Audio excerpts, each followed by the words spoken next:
Hello everyone, आप लोगों का स्वागत है मैनेजमेंट के ऑनलाइन क्लास में। हम लोग मटेरियल मैनेजमेंट टॉपिक पढ़ रहे थे, जिसमें मैंने आपको प्रीवियस लेक्चर में बताया था कि इन्वेंट्री क्या होता है, इन्वेंट्री कंट्रोल क्या होता है।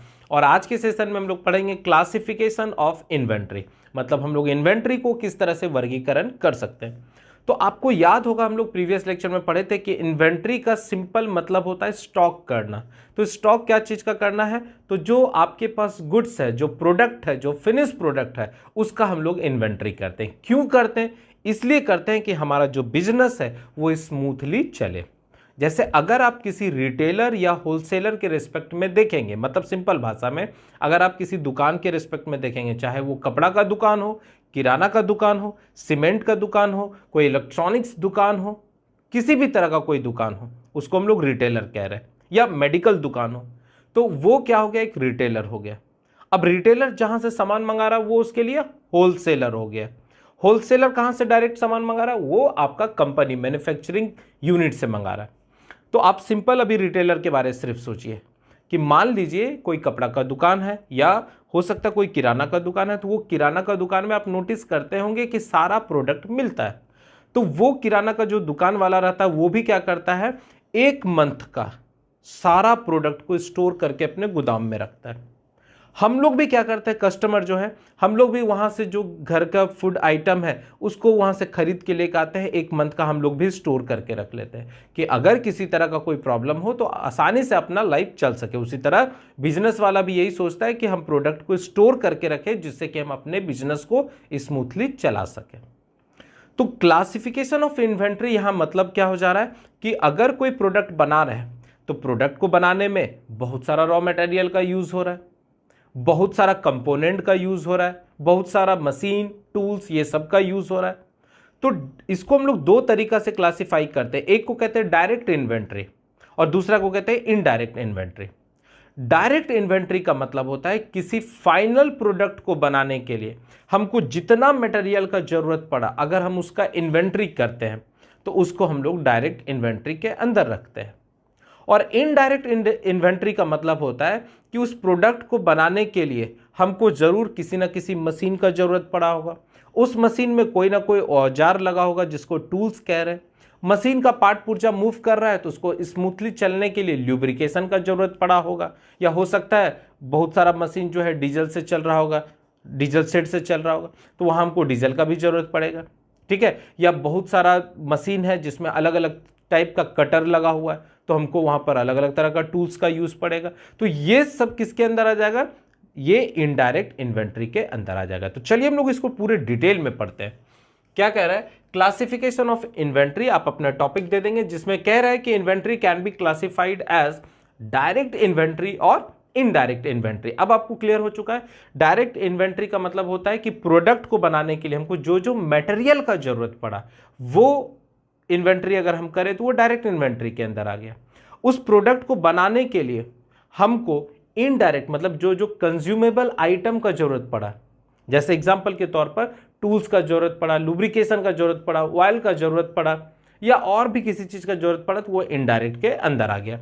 तो अब ये डायरेक्ट इन्वेंट्री होता क्या है? तो देखिए क्या कह रहा है। The inventories which play a direct role in the manufactured of a product and become an integral part of the finished product is called direct inventory। ठीक है, इसको हम लोग क्या कहते हैं? डायरेक्ट इन्वेंट्री कहते हैं। जैसे एग्जांपल के तौर पर अगर कोई कार बनाने वाली कंपनी का एग्जांपल आप ले लेंगे, तो कार मेरा क्या हो गया? फाइनल प्रोडक्ट हो गया या फिनिश प्रोडक्ट हो गया। अब उस कार को बनाने के लिए हमको क्या चाहिए? बहुत सारा कंपोनेंट का जरूरत पड़ेगा। इसका मतलब कार को बनाने के लिए सबसे पहले हमको उसका बेस का जरूरत पड़ेगा। इसका मतलब लोहा का बड़ा बड़ा हमको स्ट्रक्चर चाहिए। दूसरा, हमको उसका बॉडी चाहिए। उसके बाद उस पूरी गाड़ी में जो है इंजन लगेगा, गियर लगेगा, उसके बाद आपका ब्रेक्स लगेगा, बहुत सारा और चीज लगेगा। तो ये सब जो मटेरियल हम मेरे पास आ रहा है, ये आपका क्या हो गया? रॉ मटेरियल के रूप में हो गया। ठीक है। तो ये क्या कह रहा है कि the inventory which play a direct role in the manufacture, मतलब हमको कार बनाना है तो तो कार बनाने के लिए हमको जिस जिस कंपोनेंट, जिस जिस मटेरियल का जरूरत पड़ा, अगर हम उसका स्टोर करते हैं, हम उसका इन्वेंट्री करते हैं, तो ऐसे को हम लोग डायरेक्ट इन्वेंट्री कहते हैं। एकदम क्लियर है? रिपीट कर रहा हूं, the inventory which play a direct role in the manufacture of a product, मतलब किसी भी प्रोडक्ट को बनाने के लिए हमको जो जो मटेरियल का जरूरत पड़ रहा है, अगर हम उसका इन्वेंट्री करते हैं, हम उसका स्टॉक करते हैं, तो उसी को हम लोग डायरेक्ट इन्वेंट्री कहते हैं। और कह रहा है कि ये जो फाइनल प्रोडक्ट बनता है, ये जो फाइनल प्रोडक्ट बनता है वो उसका इंटीग्रल पार्ट है। जैसे अगर आपका कार फाइनल प्रोडक्ट के तौर पर हम मान लें, तो कार में क्या है, गियर लगा हुआ है, कार में क्या है, इंजन लगा हुआ है, कार में क्या है, ब्रेक लगा हुआ है। तो ये सारा कुछ क्या हो गया, उसका इंटीग्रल पार्ट है। इसका मतलब फाइनल प्रोडक्ट में या फिनिश प्रोडक्ट में जो जो चीज को हम स्टोर करके रखे थे वो उसके अंदर है, इंटीग्रल पार्ट है। क्लियर एकदम हो रहा है? तो कह रहा है the inventory which play a direct role in the manufacture of a product and become an integral part of the finish product is called direct inventory. अब ये डायरेक्ट इन्वेंट्री भी 3 तरीका से क्लासिफाइड किया जा सकता है, जिसमें सबसे पहला को कहते हैं रॉ मटेरियल। ठीक है, कच्चा माल। जैसे मान लीजिए आपको कपड़ा बनाना है, कोई टेक्सटाइल इंडस्ट्रीज है, तो उस टेक्सटाइल इंडस्ट्रीज के लिए रॉ मटेरियल के रूप में क्या होगा, कॉटन होगा। हो सकता है कोई बड़ा सा जो है स्टील इंडस्ट्रीज है, छड़ बना रहा है, एंगल बना रहा है, तो वो क्या कर रहा है, कच्चा लोहा को as a raw material use कर रहा है। अगर कोई शूज बनाने वाली कंपनी है तो लेदर उसके लिए क्या हो गया, रॉ मटेरियल हो गया। तो क्या कह रहा है कि raw material are those material from which component, parts and product are manufactured by the company. Example, cotton, rubber, steel. Steel में भी अलग अलग तरह का एंगल होगा, चैनल होगा, ट्यूब होगा, प्लेट होगा, साफ्ट होगा, एक्सेट्रा होगा। Copper, tin, leather, would, etcetera. क्या कर रहा है, जैसे किसी, अगर हम लोग फर्नीचर के बहुत बड़े कंपनी का एग्जाम्पल लें, तो फर्नीचर अगर हमको बनाना है डिफरेंट डिफरेंट टाइप का, तो उसके लिए हमको क्या चाहिए, रॉ मटेरियल के रूप में लकड़ी चाहिए। अब लकड़ी भी अलग अलग डायमेंशन का कटा हुआ हमको मिलना चाहिए।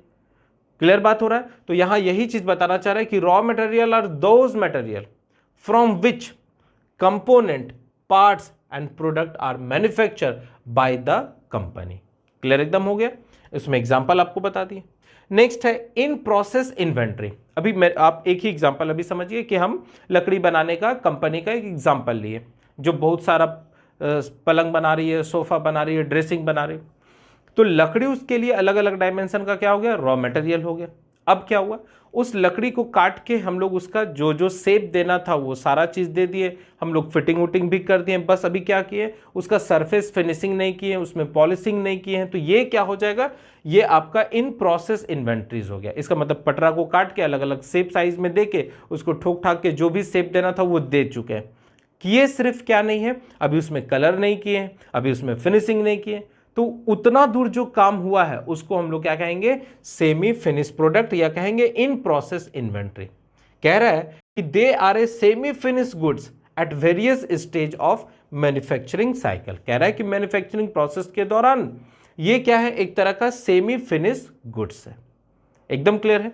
नेक्स्ट क्या है, फिनिश इन्वेंट्री। अब हम लोग क्या किए, लकड़ी से जो भी फर्नीचर बनाना था वो सारा बना के अपने गोदाम में उसको स्टोर करके रख लिए। तो इसको क्या करें, फिनिश्ड इन्वेंट्री कहेंगे। अब जो बड़े बड़े होलसेलर है, अगर हमसे डिमांड करेगा कि हमको ये चीज़ चाहिए, ये चीज़ चाहिए, तो हम अपने आराम से जो ये बनाए हुए हैं गोदाम, वहाँ से निकाल के उसको दे सकते हैं। क्योंकि मैन्युफैक्चरिंग कंपनी के लिए जो कंज्यूमर होगा वो कौन, कस्टमर होगा वो कौन होगा, होलसेलर है। होलसेलर के लिए जो कस्टमर होगा वो रिटेलर है, और रिटेलर के लिए हम आप कस्टमर के रूप में आ जाते हैं। तो यहां पर फिनिश इन्वेंट्री का मतलब होता है दे आर द फिनिश्ड और final product placed in stock room. ठीक है, जहां भी स्टॉक करके हम लोग रखे वहां पर इसको रखे हुए हैं, and ready for the delivery to the customer. और एकदम ये रेडी है कि अब अगर कस्टमर डिमांड किया वो उसको आसानी से दे सकता है। तो ये सब किसके अंदर आ गया, डायरेक्ट इन्वेंट्री के अंदर आ गया। इनडायरेक्ट इन्वेंट्री का मतलब क्या होता है कि this type of inventory it contain tools, औजार, lubrication, consumable item for the proper operation, ठीक है, repair and maintenance during the manufacturing process. इसका मतलब पूरे मैन्युफैक्चरिंग प्रोसेस के दौरान हमको जो जो क्योंकि हमको प्रोडक्ट बनाना है, तो उस प्रोडक्ट को बनाने के लिए आपको किसी ना किसी मशीन का ज़रूरत पड़ेगा, किसी ना किसी टूल्स का ज़रूरत पड़ेगा। तो वो टूल्स अगर लगातार यूज़ होगा तो वो कंज्यूमेबल है, वो खराब हो जाएगा, खत्म हो जाएगा, तो हमको नया उसका फिर पार्ट पुर्जा लगाना पड़ेगा। तो कह रहा है ये सारा कुछ किसके अंदर आ गया, इनडायरेक्ट। तो कह रहा है कि this type of inventory it contain, इसमें जो रहता है क्या रहता है, तो टूल्स रहता है, अलग अलग तरह का टूल्स होगा अलग अलग प्रोडक्ट को बनाने के लिए।